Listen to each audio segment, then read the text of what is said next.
ప్రజావాణి కార్యక్రమంలో ప్రజలందించిన అర్జీలను ప్రత్యేక దృష్టితో సత్వరమే పరిష్కార చర్యలు చేపట్టాలని జిల్లా కలెక్టర్ క్రాంతి వల్లూరు అధికారులను ఆదేశించారు. సోమవారం జిల్లా కలెక్టరేట్లోని సమావేశ మందిరంలో జరిగిన ప్రజావాణి కార్యక్రమంలో జిల్లా కలెక్టర్ క్రాంతి వల్లూరు ప్రజల నుండి 86 అర్జీలను స్వీకరించారు.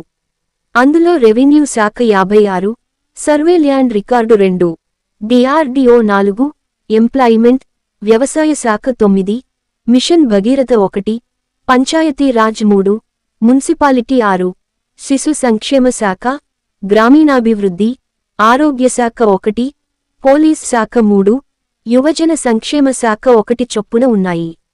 ఈ కార్యక్రమంలో జిల్లా స్థానిక సంస్థల అదనపు కలెక్టర్ చంద్రశేఖర్, రెవెన్యూ అదనపు కలెక్టర్ మాధురి, జిల్లా పంచాయతీ అధికారి సాయిబాబా, జిల్లా ముఖ్య ప్రణాళిక అధికారి బాలశౌరి, జిల్లా వైద్యాధికారిని గాయత్రి, పీడీఆర్డీఏ జ్యోతి, జిల్లా విద్యాశాఖ అధికారి వెంకటేశ్వర్లు, సంబంధిత జిల్లా అధికారులు, పోలీస్ అధికారులు తదితరులు పాల్గొన్నారు.